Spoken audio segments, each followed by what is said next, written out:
Let's just take a moment, as you all have been, to soak in the beauty of this space, the beautiful sun that shines down upon us, the beautiful landscape that has been so amazingly tended and created. And while we take this moment, may we all remember and reflect that Thom dedicated so much of his life over the almost 20 years to this space, whether it be at work days where he would stand here before us, World AIDS Days, memorial services, weddings, or quiet solitude time alone or with friends and family. So join me in just a moment.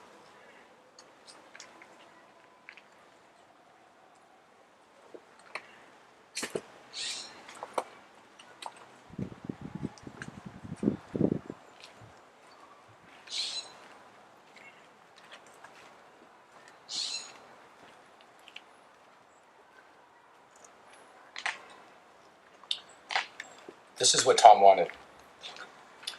He wanted the love and the family and the spirit that is the Grove to support and to nurture all of us as we continue on our journey, forever carrying Thom in our hearts and souls as we embark on the next chapter of our lives without Thom in our physical presence, but within our spiritual.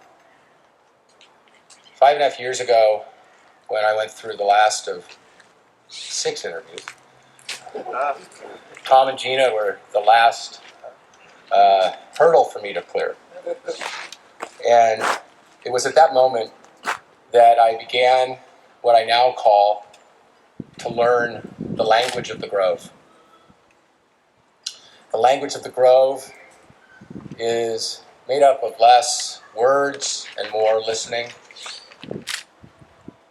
It embraces compassion and understanding and hope, service, selflessness, joy, integrity, honor, and it is much less about personal accolades than it is about the greater good of our community and of each other.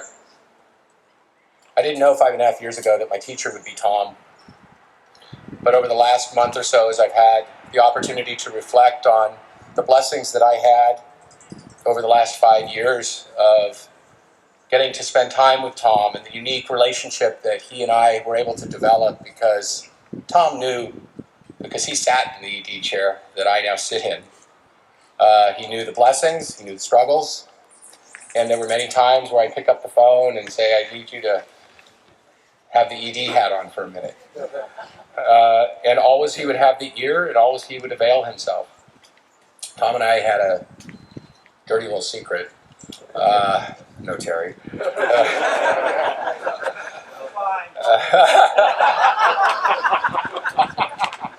On many a Friday afternoon, I would venture across the Bay Bridge to Thom and Terry's home on Spokane Avenue, which is geographically fairly close to where my husband and I live. Gave me an opportunity to get out of the city early on a Friday, but it also gave me an opportunity to spend time and continue to learn and be taught. Those times were always a blessing for me. For those of us that have had the blessing and the opportunity to have walked on the journey with individuals as they face the limited time they have left, it is one of the greatest blessings that I've had the opportunity to experience with many individuals. And with Thom over the last 6 to 8 months, it was no different. Our Friday afternoons migrated from business-related conversations to conversations of the heart and life. And I just want to wrap up with a conversation that Thom and I had on the last time we spent on the Friday afternoon. And I asked Thom, I said, "How are you doing?" And he looked at me and he said, "You know, I'm good. I'm very good." And I know that that comes from acceptance of where we are in our lives. And he looked at me and he said, you know, it's all about pure love. And the blessing that I've had, that he had, over the last number of months of his life was to interact with individuals in the greatest purity of love. The ego is gone. Trying to impress others is gone. The way that he interacted and had those blessings. And he looked at me, and a tear rolled down his cheek. And he said, what I wish is that everybody could experience this feeling throughout their lives. So I ask all of us to go forward today with the wish that Thom has for us, and to know that it's always available to us. And it's the purest and most beautiful experience that we can experience individually or with our loved ones. Terry, family, friends, colleagues, gardeners. I held the seat before Thom of the executive director position. It was so lucky and so wonderful, but this was a swamp. Couldn't walk through here. It was nothing like this. And I'm always touched when I'm here now for a wedding, a memorial, a birthday, a work day. I feel so many people here. I don't know if you do, but I can hear them. I can see them. And Thom's with them now. All right? I'm just really clear about that. It's awesome. When John called me with the news, I guess it's the Irish in me, I thought of something funny right away. And I said, you know, John, we're like an Oreo cookie. You and I, hard-edged on both sides. Thom Weyand, the soft, creamy, sweet center between us. So I promised him I would relay that during this talk, and for those of you that know the three of us, I think it's very true. I went looking for some great writers to read to you today, and I found one that plays for your team. And he wrote this over 100 years ago, Walt Whitman. Oh boy, does it hold true. It's called To One Shortly to Die. The sun bursts through in unlooked-for directions. Strong thoughts fill you with confidence. You smile. You forget you are sick, and I forget you are sick. You do not see the medicines. You do not mind the weeping friends. I am with you. I exclude others from you. There is nothing here to be commiserated. I do not commiserate. I congratulate you. I also looked up the meaning of the word eulogy. It comes from the Greek and medieval Latin, and it means good word, blessing, high praise. So in Grove's style, I'd like us to take a minute and call out the one word that you have for Thom.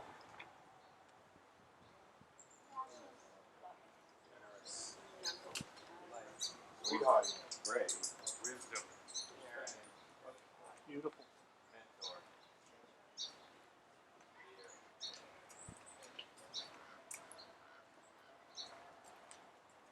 He loved that. Thank you for giving me the opportunity to speak to you today. I'd like to next bring up a woman who was my partner daily while I was at the Grove. Probably she liked that and also didn't, because we were on the phone almost constantly. And last night, late, after having a glass of wine and thinking about these comments, I decided to Google her just for the heck of it. Alice Russell Shapiro. I Googled her. And the first image is she and I at the Grove. So you know the things that this woman has done in her life, the things that she stands for, and how touched was I to see that's the image that comes up in a Google search. So without further ado, will you please welcome my friend Alice.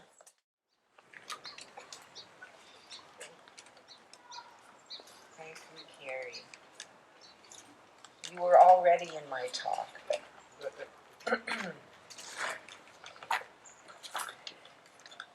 good morning, everybody.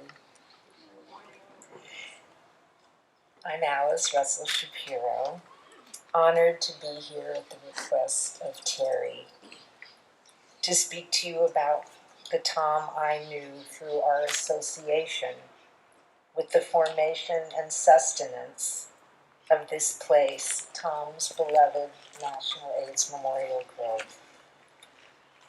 Earlier this year, Thom wrote and published in the Grove newsletter a remembrance, farewell, basically love letter to the Grove and to all of us, which most of you may have already read, but I want to quote some of his eloquence. Starting now. This is the place I would visit for nearly 2 decades, first as a visitor, then executive director, then as a board member and volunteer. This is the place I can shed my worries, my fears, my tears. This is where I have a heart connection with nature and am allowed my own personal grief derived from seeing the time remaining in my life measured in months, not years. He put into words his sorrow for all those whose lives ended too soon. He adds, quote, "The Grove speaks of honor, life, and love every minute, every day. Love lives here." The love goes back to day one at the time when the Grove was founded 25 years ago, when it was common to see men and some women holding back the shedding of tears in public. Unquote. The Grove, with Thom's help, changed that. Again, a quote. "It provided a safe place for all to mourn without fear of recrimination, and it turned grief into the loveliest of God's creations, a garden, one that heals, honors, embraces, an embrace like the one I felt in the canopy trees of my youth in Buffalo, and which we enjoy right now." About 20 years ago, as aforementioned, I was part of a Grove Board search committee for a new ED, and Carrie Enright's shoes were going to be hard to fill. But Thom was clearly our man. He was the first HIV positive director, quiet but firm, with lots of nonprofit directorship experience. He got along well with board and staff. Bill Clark, my co-chair at the time, and I loved working with him. He led us with confidence and humor through all the tasks and byways that have created the Grove you see and enjoy today. I think Thom and the Grove were a perfect match. He was deeply proud of his work to transform these 7.5 acres from a small community impulse to a national memorial that embodies, quote, "a positive expression of grief." And now we remember how proud of him we are. Jack Porter, Jack and I were the witnesses at Thom and Terry's wedding last year, reminded me of a quip from Ira Kurlander, the Grove board member architect, after he toured the West End at the Circle of Peace with Thom Weyand and Tom Gunn, where poet Thom's moving quatrain captures the essence of the Grove. Here's Ira's quick. "Amazing. 2 intelligent guys who can't spell Thom."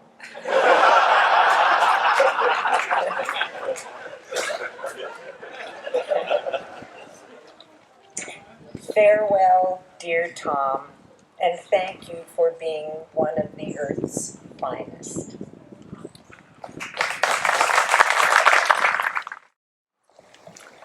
Good morning. I am Naomi Southard, and as Alice pointed out, a good friend of Thom and Terry's, and it was my privilege to officiate at one of their wedding ceremonies, the one that took place here in San Francisco. It is my privilege today to read a prayer written by Lance Lowen. Lance has been friends with Thom and Terry for many years, and Lance and Thom grew close to one another as they supported each other through the many challenges of living with HIV. Lance's deep spirituality was a source of strength and transformation for Thom. So here is Lance's prayer. Great Spirit, as Thom gets closer to letting go and ending this chapter, and closer to passing to the other side, please let his journey be easy, without pain, and conscious. Reassure him that he will be greeted and welcomed with great beauty, caring, and warmth. That he will be guided by the best. That he will be joined with the power, joy, and compassion of all things. Let him know that he is ready. That he has fully prepared himself for this transition. That he has shown himself and shared himself as the wise and generous man that he is. That he has allowed himself to be touched by those who cherish him, and they have been transformed by his love and his spirit. Let Thom know that his clarity, his integrity, his loving nature have been experienced as consistent and steadfast. That his actions, his words, his intentions were understood and trusted. That his impact on our lives will continue after he has passed. That those who have been fortunate to know him have tremendous gratitude for the experience of having had him in their lives. That they will always remember him in their hearts and honor him with their words and deeds, and see him as a wise, gentle ancestor who deeply touched their spirits and souls and enriched their lives. Great Spirit, hear my prayers and be with Thom fully and lovingly in these new days. Thom's passing was gentle and without pain. Thom loved life and especially loved the people in his life, and at the same time, Thom was at peace with the journey that was before him. From what I observed, it seems that this prayer was answered. And in those last days, as in many days before, the love of you all, the love of community, and the love of the Spirit surrounded him and lifted him up. May we all continue to consciously experience and share the blessings that we have received by touching the life of Thom Weyand. Aloha, my dear friend. Our next witnesses are Gina Gata and Margarita Gandhi.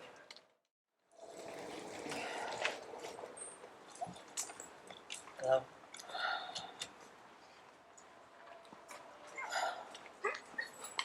I first met Thom back in 1997 when he had requested an invitation, an introduction from my brother Ed, who he had worked with on the quilt in D.C.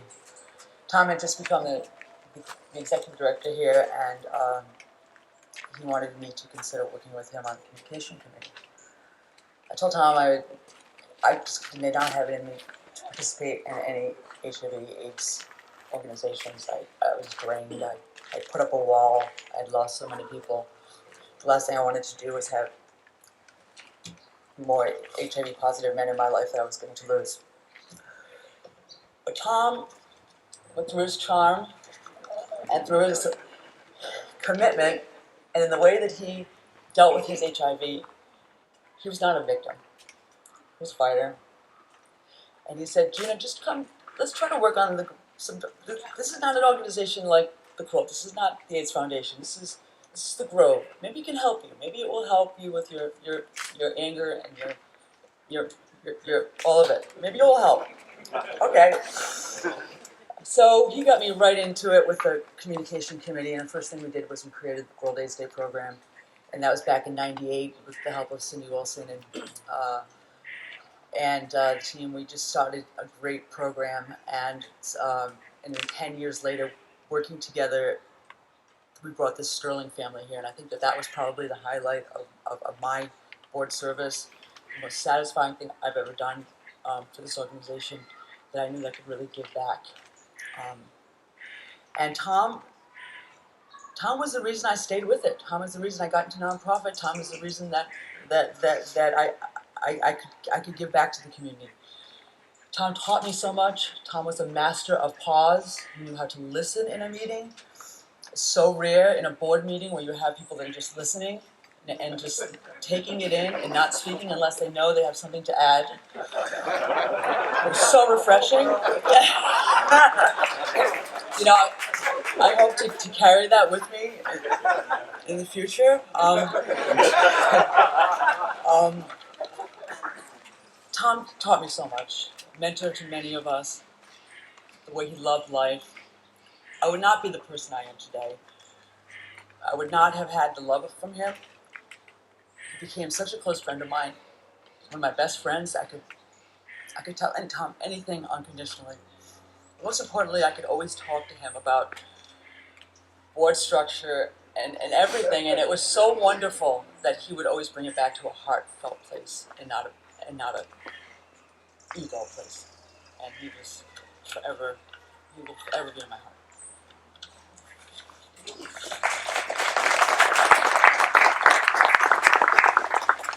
I'm Margarita Gandia, and I joined the board of the National AIDS Memorial a little while after Gina, but not too long, while Thom was still ED. And my most vivid memory of Thom, even after having known him all these years, was my first World AIDS Day ceremony, where he spoke. And in his speech, he announced his lymphoma diagnosis. And it has never left me, because it was so remarkable, the manner in which he was able to weave his own personal situation into his speech about this place and the importance of this place, not only to him but to everybody else. And after many years of service, as soon as he was able, he came back to work with us on the board as a volunteer. And then as soon as he was strong enough, he joined the board, and I worked with him on the board. I think he was a mentor to me, like he was a mentor to everybody else on the board, because he had such exceptional knowledge, not only of the organization, but just wisdom in general. And after all of those years of enjoying his friendship and of working with him, it is still that memory of his really, really remarkable speech that is the first thing that comes to my mind when I think of him. And he will always be with me too. Thanks.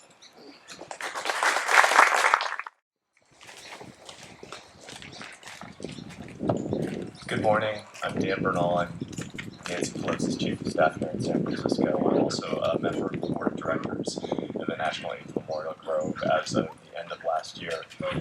While I was sitting here, I couldn't stop looking at this photo of Thom right here. His face is so gentle, his smile is so welcoming, and you just couldn't help but smile back. And his face, his smile, the person he was such an important part of all of our connection to the grave. So Lita Pelosi could not be here today, but she did ask me to come and share a few words with you from her.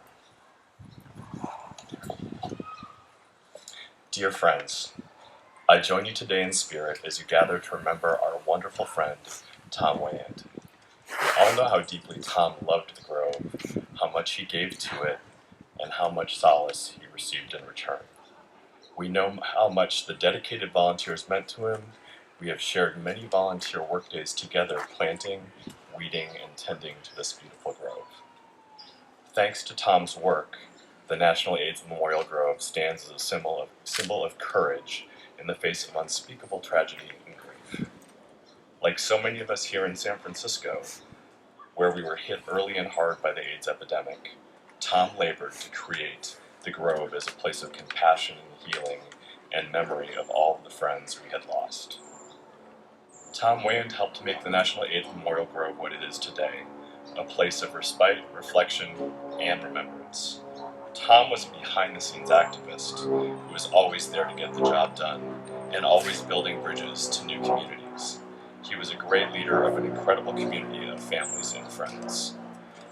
I will miss him very much, more than I can say, but it is comforting to me, and I hope to his husband Terry, and all of his friends and loved ones, that his memory will live on forever through the grove that he cherished and helped build.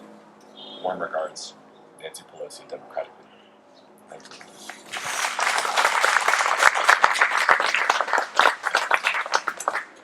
I'm Christine Pelosi, past member of the National AIDS Memorial Grove Board.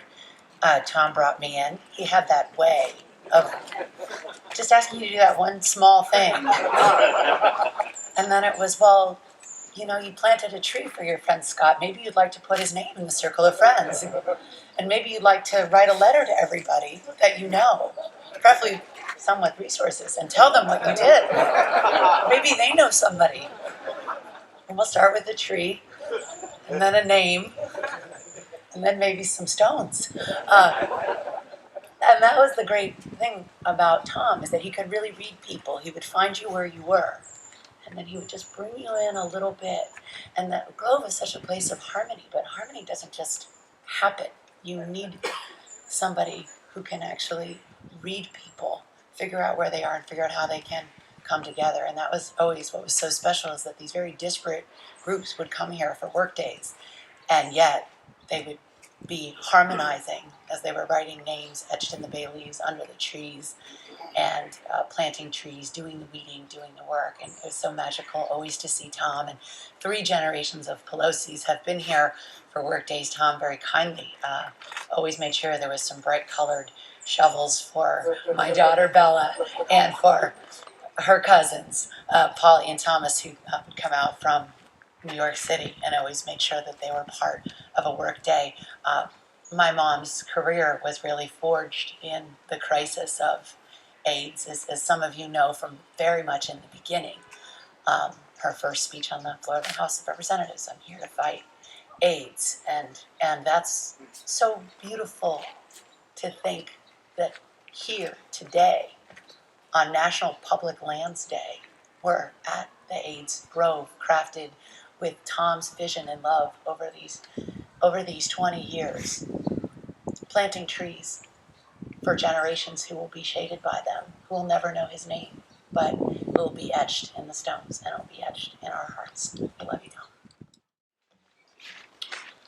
Good morning, everyone. It is a real pleasure and honor to be able to share a few stories and memories, and to remember a life so very well lived.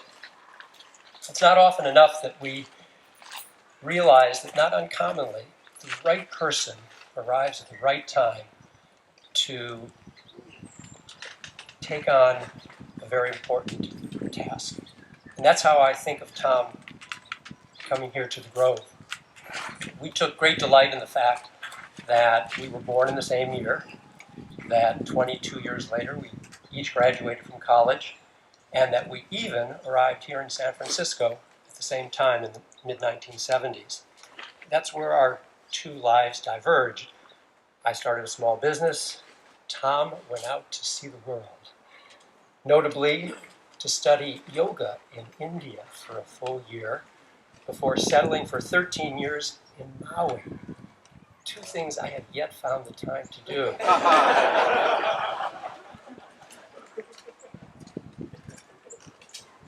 When Thom began his work here at the Grove,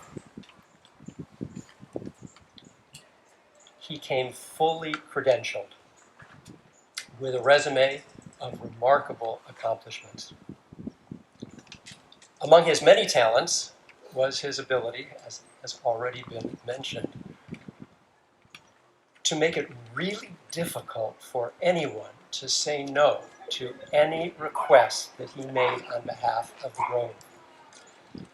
And amazingly, he did it without a hint of Jewish guilt. Strictly by his boyish and goyish charm.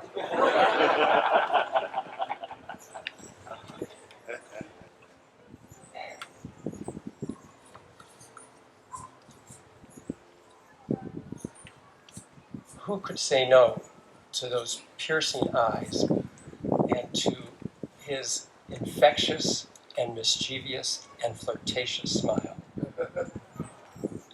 A man of compassion, conviction, and courage, an indomitable spirit, a strong voice for all of us who have been touched by HIV and AIDS, fully and fiercely committed to the remembrance of all those who have died, so that they and this story is never forgotten. Terry, Thom's family, thank you for sharing with us this rare and dear human being. I'd like to invite up Thom's family so that I can present a memorial resolution.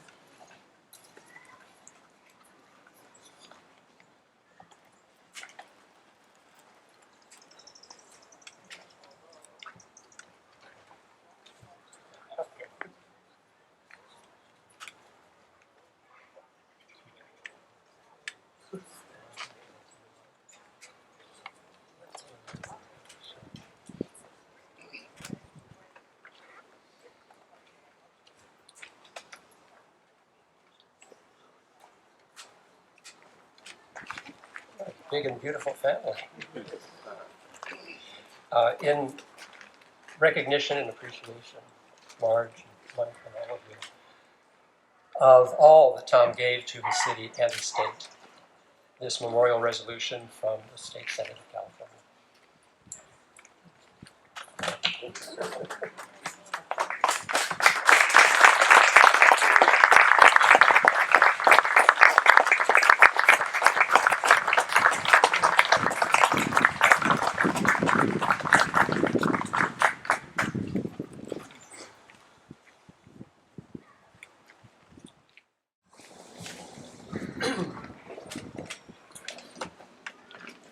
I'm speechless. And those who know me know I'm BSing you. If Thom was the yin, I'm the yang. But I'm not the speaker in the family, believe me. This is humbling and a privilege. We're his family, immediate family, but to have a family away from us, I don't have words.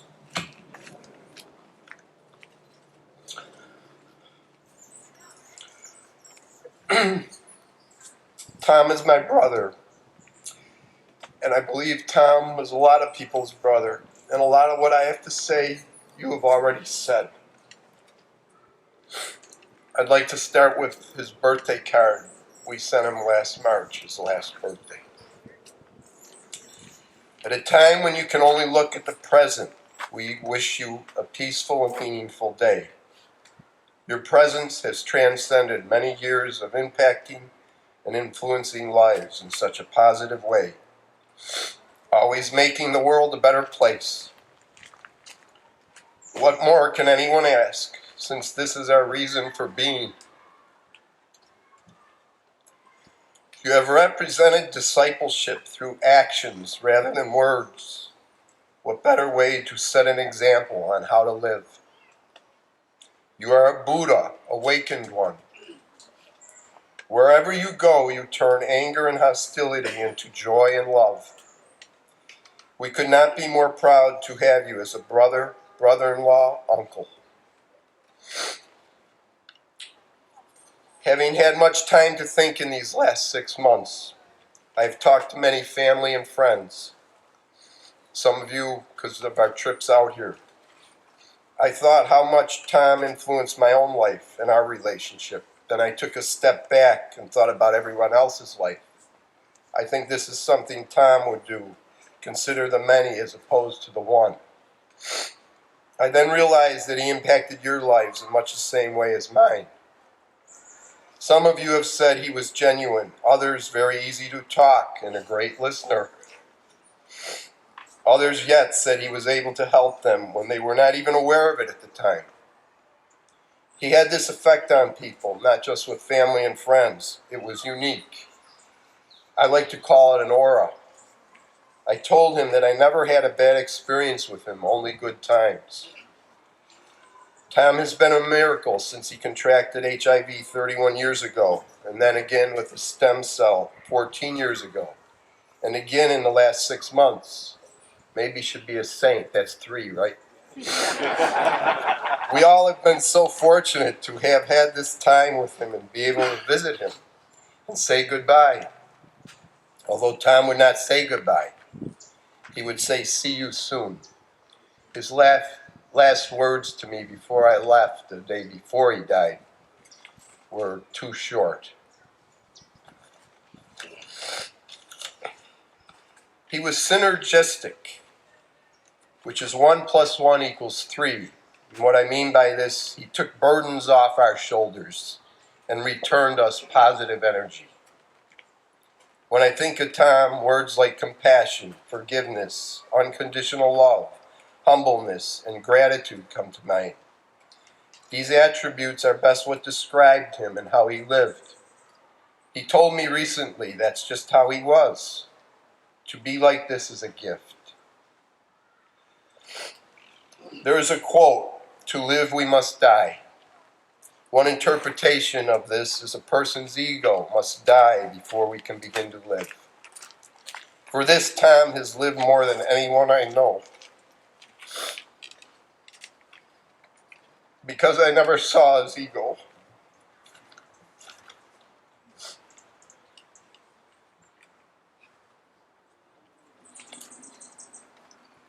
I would like to thank you all too for all your kind words and remembrances of Thom. It's nice to know so many people think of him just like we do. So you kind of like we considered you all our extended family always. So I'm just going to read a letter that I wrote to my brother. We had a service in Buffalo a couple of weeks ago, and I wrote him this letter, but he never did get to open it. It's just a short letter, and so I will share it with you too, which I did there. To my dearest brother, a little boy with soft blonde curls who looked at the world in wonder, and then grew up and moved away, but that made you who you are today, and I will always love you. You have walked with me along life's path, though distance was between us. I never felt that we were far apart, because you were always there for me and in my heart, and I will always love you. We've shared happiness, sadness, tears, joy. We've shared support and love through good times and bad with each other and as family. And for that, I will always love you. Your character is one of admiration, non-judgmental, kind, caring, accepting of everyone, no matter how old or young, how good or bad. And for that, many will always love you. The difference in the world that you have made in the world today and the people you have met near and far are truly a special tribute to you, and they define who you really are. And for that, many will always love you. Your journey through life with your health has not been an easy one, but you never stopped living, you never gave up hope, and because of your amazing strength and courage, you have won many battles.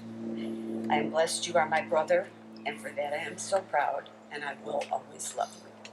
Thank you.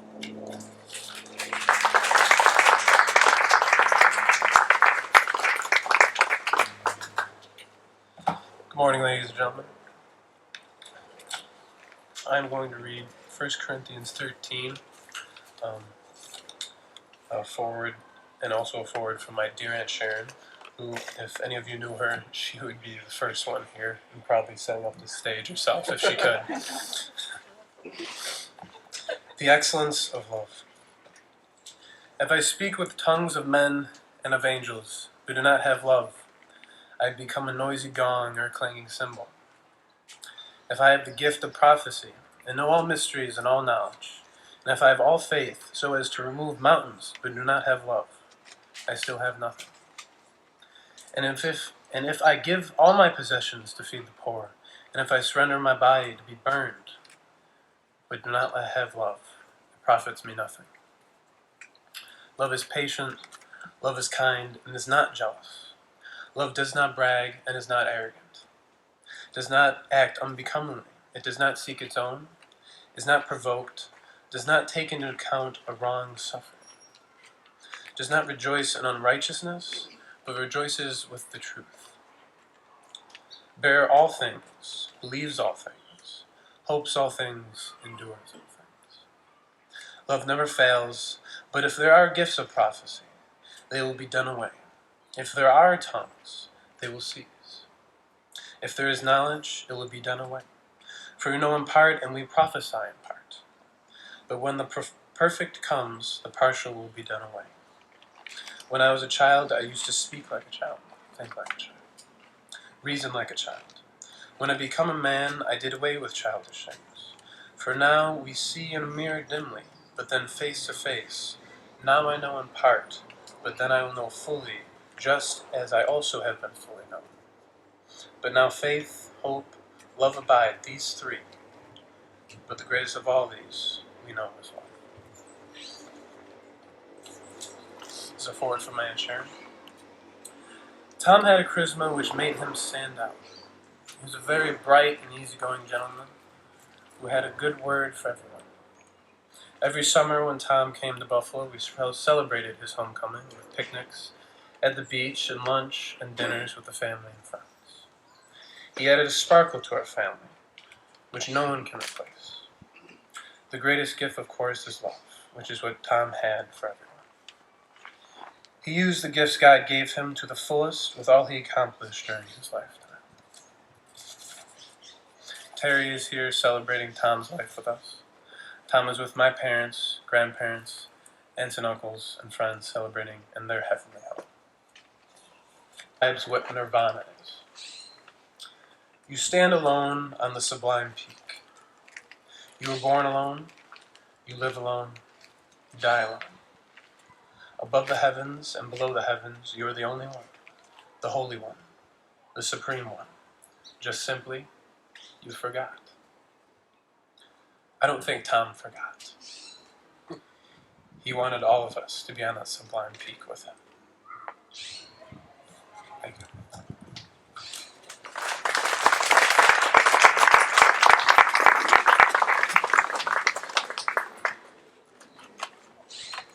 Tom was an individual filled with great passion and spirituality, and he touched all of our lives. And we're here celebrating his life. But I want you all to consider that because you touched his life, he was able to give back so much. My family is overwhelmed and grateful. We're just blown away with gratitude for all that you have given to him and your friendship, your family to him, and your support and love. And you have also helped make him and mold him into the individual he became and what he was able to give to this grove and to humankind. Thank you for all you've done for him.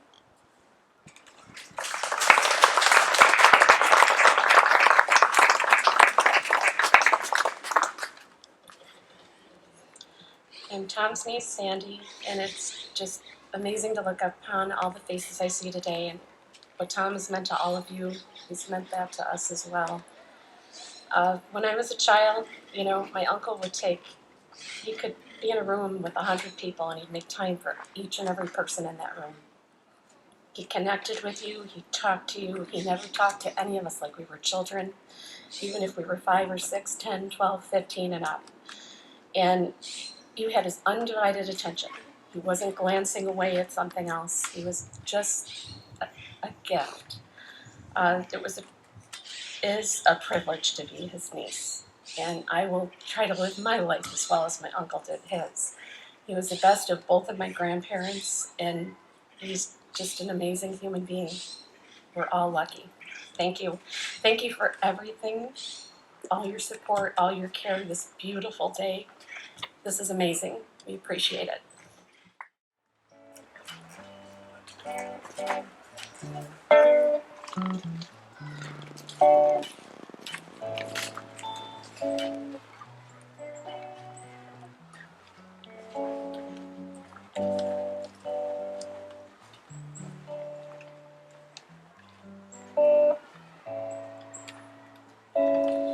Lives in the sea of a tree as it grows. You can hear it if you listen to the wind as it blows. It's there in the river as it flows to the sea. It's the sound of the soul of a man becoming free.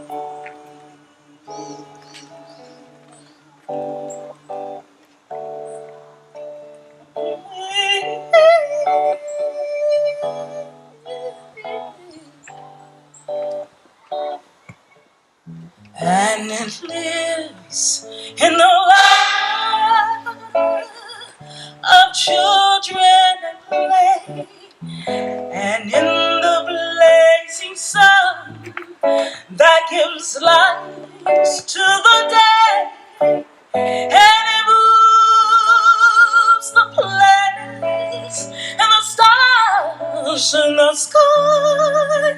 It's been the mover of mountains since the beginning of time.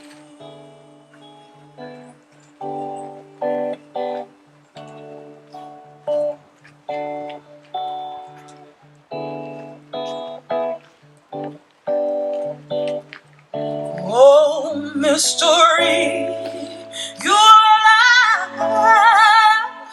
I feel you all around. You are the fire in my heart. You are the holy sound. You are the life. It is to you I sing. Oh, grant that I may feel you always in everything. Oh, grant that I may feel you always in everything.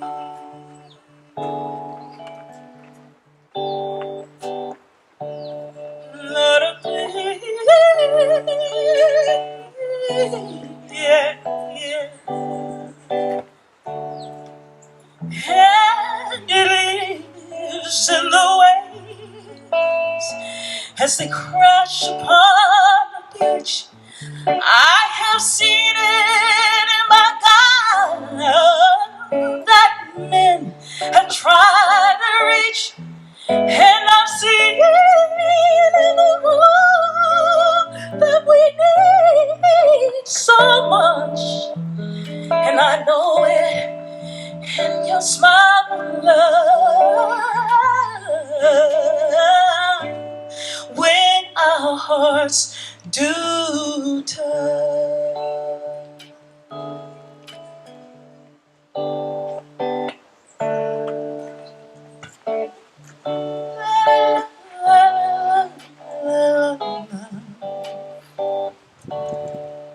And when I listen deep inside, I feel you most of all, like a moon growing wider.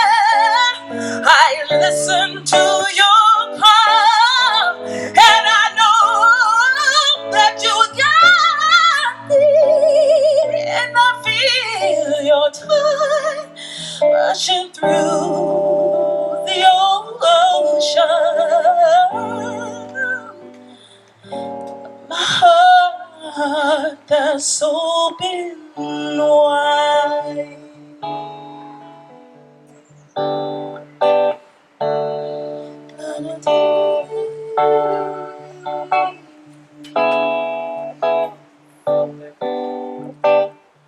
Oh, mystery, you're alive, and I feel you all around. You are the fire in my heart, and you are the holy sound. You are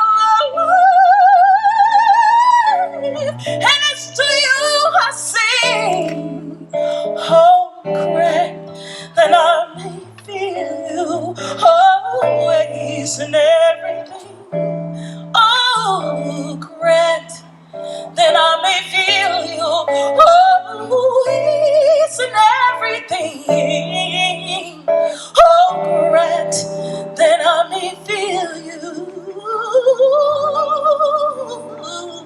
yeah, always and everything.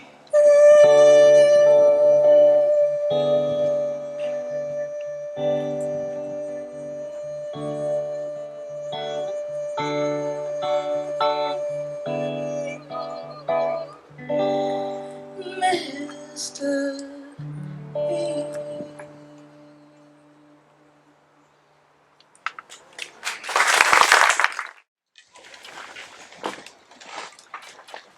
You know, at events like this, you're thinking about falling off the stage and stuff like that. I thought, I hope those guys bring back the podium. I really do. You know, there's many people to thank here today. I'm not going to go through that very lengthy list, but there are some people I want to name. John and Grove's board, Cindy Wilson. You wouldn't be here without these people and their gifts. And Paris Lane. I want to tell you what I said to Cheryl White, who sang that song in Buffalo. I said, Cheryl, you rock my world. And pardon me, but my world got rocked again. And I also want to identify my wonderful brother, Mike Huey from Manhattan Beach, my beautiful sister, Karen, who are standing up here with me. And I also would like to acknowledge something really kind of cool. Thom was the director of development at the AIDS Memorial Quilt. And of course, everybody there, as far as I know, loved him, but they seem to everywhere he goes. And we have a couple people here from the quilt today. Of course, Mike Smith, ED of the AIDS Emergency Fund and founder of the quilt, with others, but a key person in that important history. But I ran into James Robertson, who works in Delhi, India. He came here from India to remember Thom, all the way from India. Thank you, James. I'm not going to keep my remarks, they're not going to be too long. And so every word is filled with love and gratitude for all of you. I'll start with just a quick analogy to how everything about Thom's life, everything people have said, it all comes together. People are saying the same thing, only with different words. At the quilt, there was a thing called the magic of the quilt, that people would go to see the quilt laid out, and they would discover that they had a friend who was memorialized in the quilt. It's the magic of the quilt. And I see Dave Orton there too. Hi, honey. No, I'm gonna hug you later. Big time. So anyway, the magic of the quilt bringing people together magically. It was in DC in 1996. The president and Hillary went and they said, everybody in America knows somebody who is in this quilt. They're just not aware of it. Tom's work was to make sure they were aware of it. And I want, Sally Sloan, are you here, Sally? Tom's doctor, Sally Sloan, saved his life many times. And when he was in the hospital, in his last 2 days, the attending hospitalist came to talk to him, and he told her what he did. And she just burst into tears. We're talking about a doctor on duty. She went to UCSF, and she came down to this grove to like get away from the stress and just the 100-hour work weeks right over there on that world-famous institution. She came here, and she just couldn't keep those tears from rolling down. I want to read something that I think really tells our whole story with Tom, but certainly his story with me. It's an excerpt from a book called Centering and the Art of Intimacy. Love is the best thing humans do. Love is our glory, and it is also a power. Love is so powerful that even a little bit of it can heal and transform lives permanently.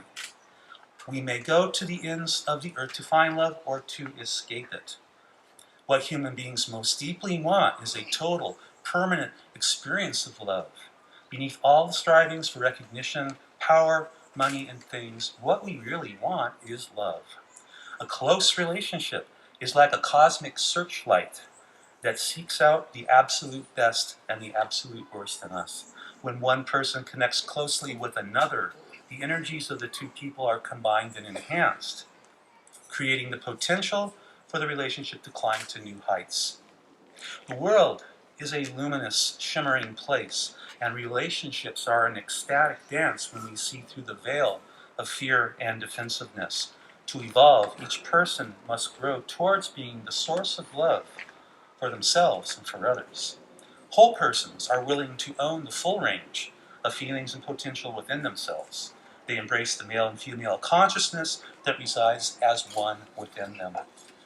And what I wanted to think about, there's so much I could say. We've heard so many things about Tom. We'll never forget him. We were so very happy together, he and I.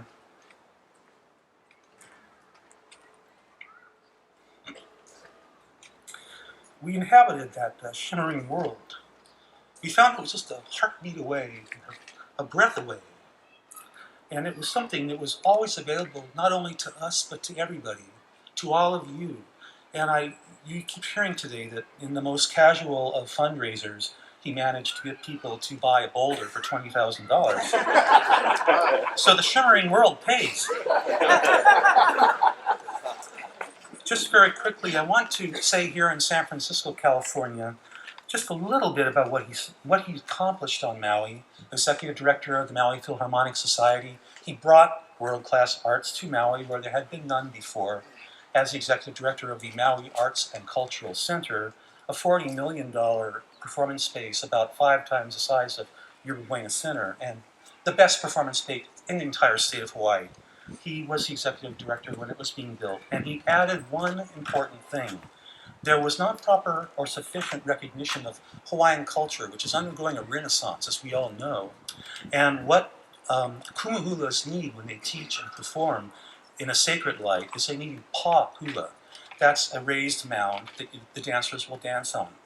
The pa hula, there was none at that center. Thom started a movement that brought in the entire island, the community, to develop and endow a pa hula at the Maui Arts and Cultural Center.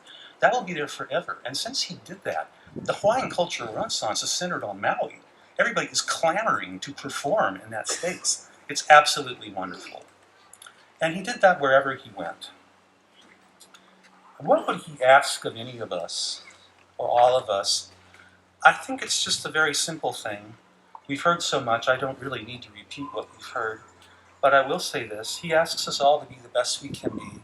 He asks us to look around us and see that shimmering world, that shining light that's inside of us. And he wants us to always carry it with us and to give love to one another. We will love him forever. Thank you.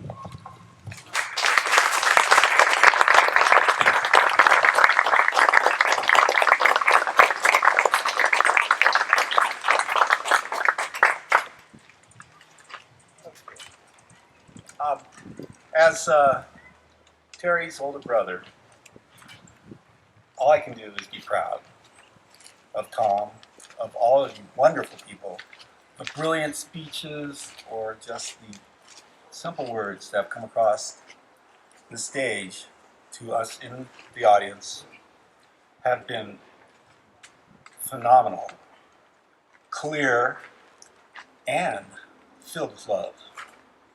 I have one thing that I've kind of been dying to share.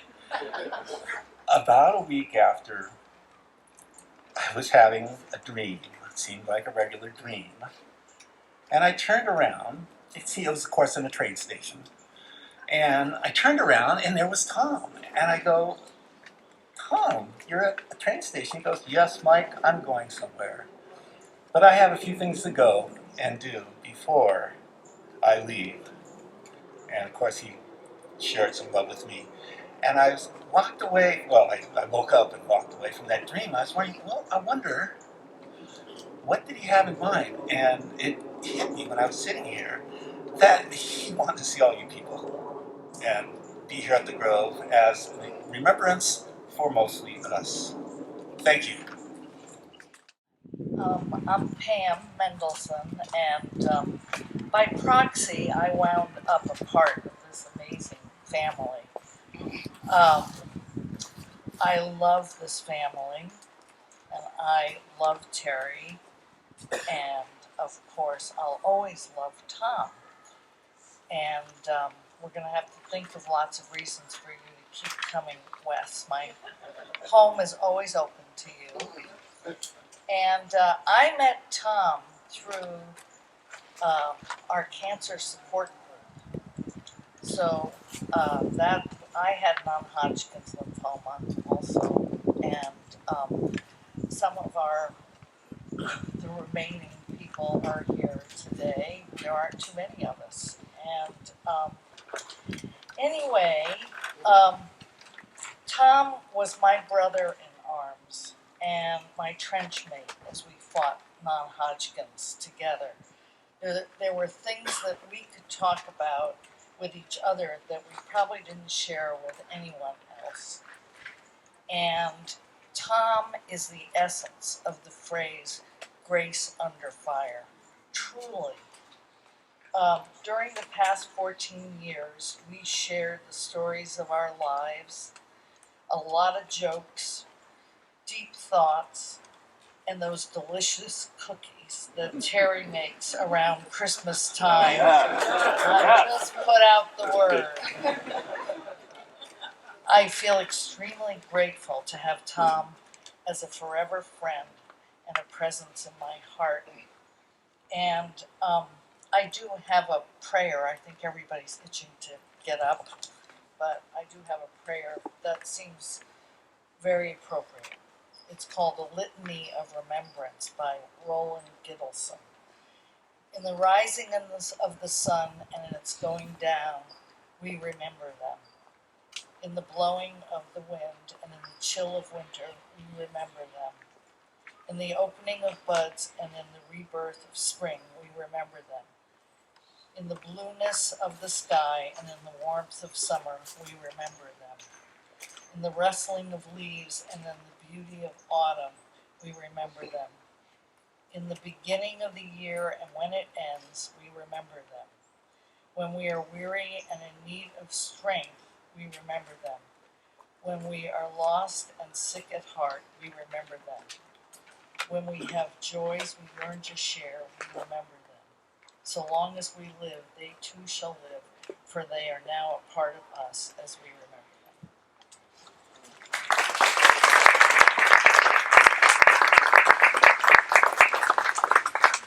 Thanks, John. I'm Mike Smith. Thom, as somebody had said, as everybody has said, Terry has said, Thom was an important part of the NAMES project, the AIDS Quilt, in the mid-90s. In many ways, he was the only adult in the work environment. Cleve and I were kind of Mickey Rooney and Judy Garland. Hey, my uncle's got a barn, let's put on a show. And, we didn't know what we were doing, and we struggled along, and we hired fun people. And, it was chaos. It was, every day was chaos. And there are times when I think Thom was the only anchored boat in the harbor. And he brought such leadership, such adulthood, such experience to the place. He taught me to ask people for money.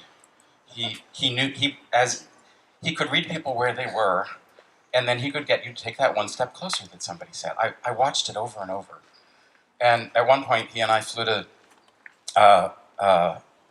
Sun Valley. Yeah, we flew to Sun Valley, where I was supposed to ask a donor for $100,000. And I had never done anything like that. And he made me stand in front of the mirror in the bathroom and do it over and over until I could do it without looking guilty or ashamed. And until I could do it where after I asked the question, I would stop talking and actually listen. And we did it, and it worked. And as a lot of you know, I can shamelessly now ask anybody for anything. And when that happens to you, you can blame Thom.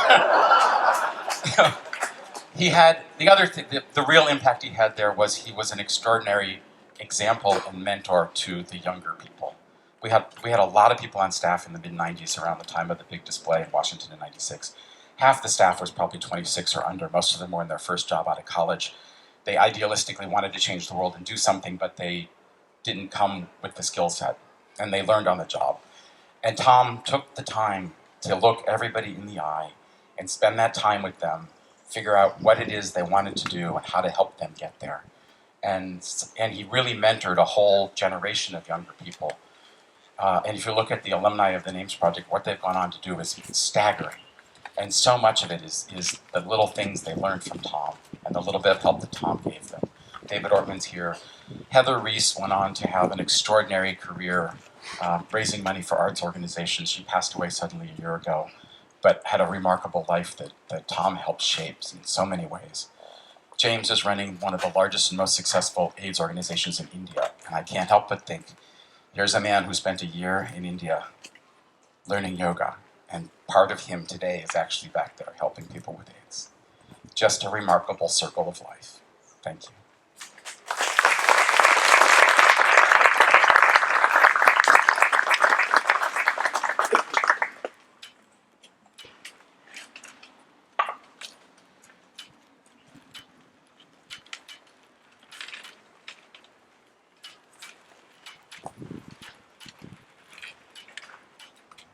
Thom, I was the city gardener down here from '95 to 2000. And I remember working for Carrie Enright, and she was someone who was very dogged and determined, and you never said no to her. She was I was a little frightened of her in the beginning.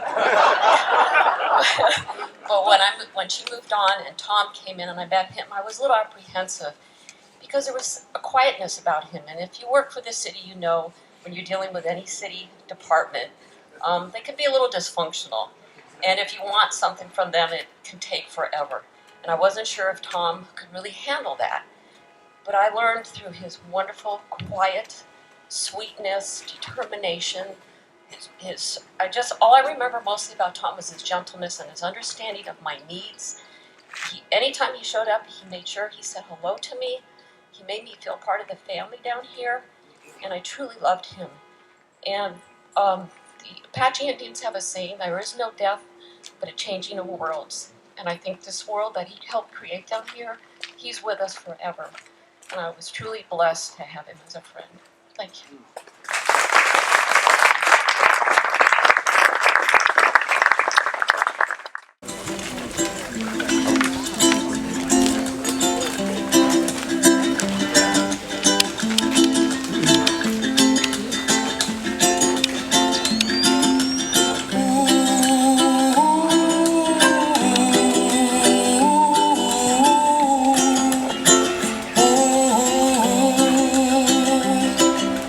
Ooh,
wish upon a star. Wake up where the clouds are far behind. Be where trouble melts like lemon drops. High above the chimney top, that's where you'll find me, oh, somewhere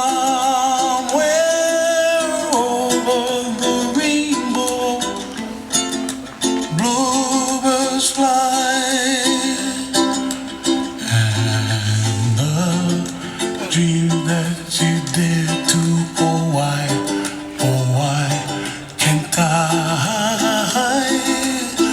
Oh, someday I wish upon a star. Wake up where the clouds are far behind. Be where trouble melts like a lemon drops. High above the chimney top, that's where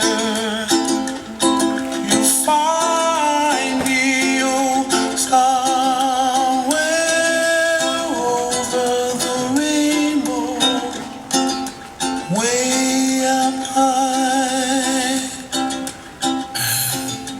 The dream that you dare to, why, oh why can't I?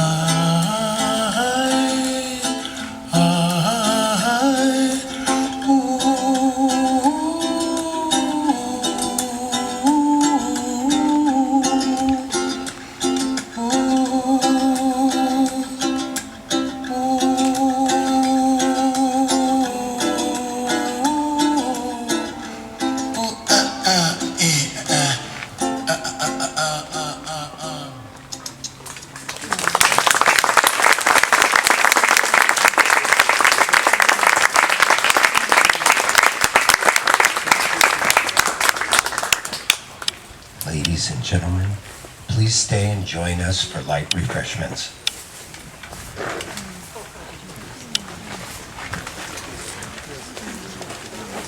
Wow.